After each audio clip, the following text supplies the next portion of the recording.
Hi Fantasy Managers, welcome to FPL Team Talks. In this FPL video, I am going to go through my team selection for double game week 29. We'll be talking chip strategy because I am activating one of my chips. We'll look at captaincy and all the different options I could have gone for and who I'm going to pick on my side. So if you enjoy these sort of videos, give it a like. Don't forget to subscribe. In the meantime, let's take a look. Let's have a look at my side and how it got on in Game Week 29 before I can look and tell you about my transfer plans and team selection for Game Week 29. So in 28, I had a decent week, 65 points. It was another healthy green arrow. Great pick in putting Saka with the captain's armband. He really came in trumps for me, turned a red arrow into a pretty healthy green one. I'm moving up through the gears. I've got a bit of momentum. I'm aiming for that top 100k. Hopefully, fingers crossed, we can get there. We've got some chips to play with. We've got bench boost, free hit, triple captain. So the side's looking pretty decent. As you can see, I've got 11 double game weeks players in for game week 29. I've got the armband on McAllister. I really like McAllister. His underlying stats look great. Fixtures are really good for Brian as well. He's on penalties. He's absolutely nailed. His shots in and around the box look really good. His XGI, since he's been playing further forward whilst Lallana's been out, it's been excellent. So for me, I'm really happy to go with him on the armband. There's a slight doubt over Rashford. Hopefully that's nothing serious. We'll have to keep an eye on the press conferences for any news on that. So I am intending to use my bench boost. Now, I have 2 free transfers and some money in the bank. What I do with those, I've got so many options to play with. I'm kind of too many options in a way. I've got 4 single game week players. I've got Kane with a decent one away at Everton. Arsenal have a good fixture, but the fixtures beyond that aren't that appealing. And if I look at Saka as an example, and I think this applies to Odegaard, Saka and Zinchenko, Leeds is a good fixture, but with other teams having a double, do I cash in on him and then bring someone in with a double game week? Because the games after that, away at Liverpool, away at West Ham, do not look that healthy. Southampton at home, I'm intending on free hitting in game week 32 in any case, so that doesn't matter. And then it's Man City away, doesn't get much harder than that.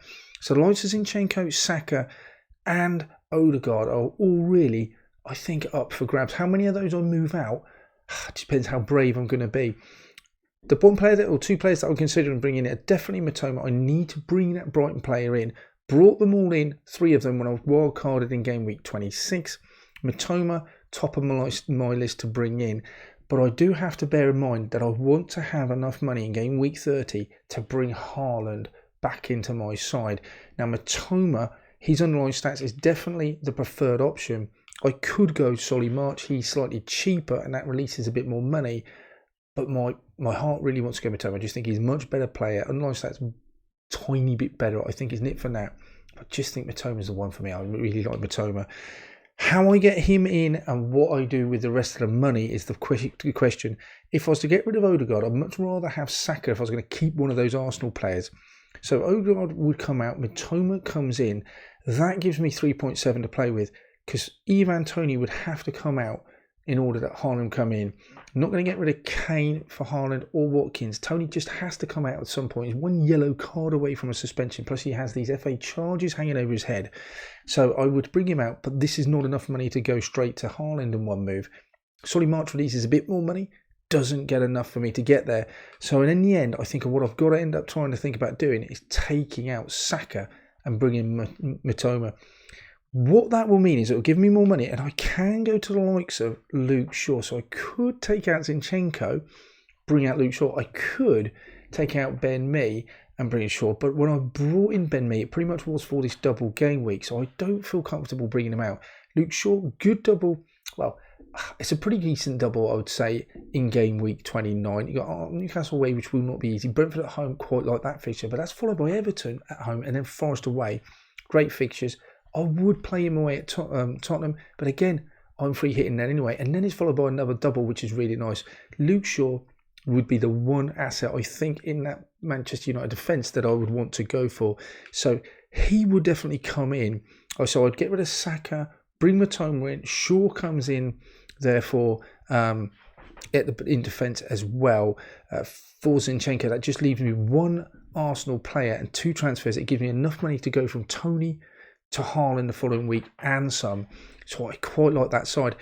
If I was to go a bit braver, I could consider bringing in other players as well. If Haaland news comes through that he is going to miss the Liverpool game, that doesn't make any difference to these transfer plans. If I get news that he possibly will lose the Southampton game, and we know what happened before where he was a doubt earlier on in the season and it just no information was given and he just kept missing games. Also it crashed because we weren't sure if he was going to play or not. Then I think, yeah, if I knew he was going to miss that Southampton game, then I could make different plans. However, I've got to keep a route open to him, I think, for fear of what he could do to my rank if I didn't have him more than anything else. A quick reminder of just how incredible he's been this season. 28 goals, 6 assists inside 25 games. He is a monster. Not saying that Kane hasn't been, but with that double as well coming up in 34, I do want Haaland. There's not very many other Man City assets that I can rely on that will be in the side, but if Haaland's fit, he will play. So I need to keep an eye on what the press conferences say about that. The other option would be I could take out Kane and bring in Isaac. He's been on really good form. He's got a decent double. Fixtures after that look alright. He's on pens. I do think he's a good option. Kane, I don't mind taking him out. I don't think it's an absolute must-have game to keep him for Everton because it is a double game week and he's only got a single. Releases a lot more money for me then to do pretty much whatever I want, and I'll show you what it does release money for me to do in a minute. But Isaac is an option. Will he play both games is something that I'm unsure about.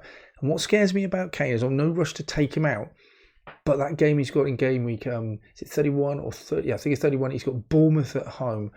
That worries me a little bit. I don't really not want him for that game, but is there more benefit in having Isaac with that extra fixture in the medium term? Possibly. If Isaac came in for Kane and that releases all sorts of money, it gives me a first time I would have taken a hit in game week 29. Just don't like doing it. But that gives me 10.2, and what it could do me is I could move my third Arsenal player out because I just don't think they're a necessity for between now and let's say game week 35. And Fernandes could come in. I do like that, and that gives me for a bench boost. It's a -8. Got a lot of money in the bank, and I've got 15 double game week players. That is quite exciting. Maybe I should just do that because it is exciting. And that's what FPL is about. Enjoying it.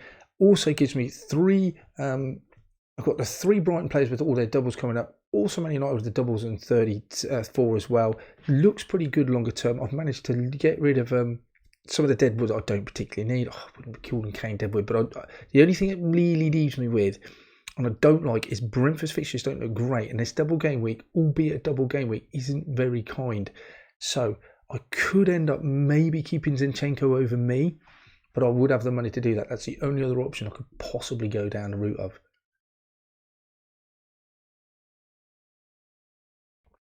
That's all for this one then, guys. Let me know in the comments below who you are captaining and if you are activating one of your chips this week. If not, who you bringing in terms of your transfers. We will come back at you next week with more watch list, team selections, all that good stuff. So if I don't speak to you beforehand, good luck in game week 29, and I shall speak to you soon.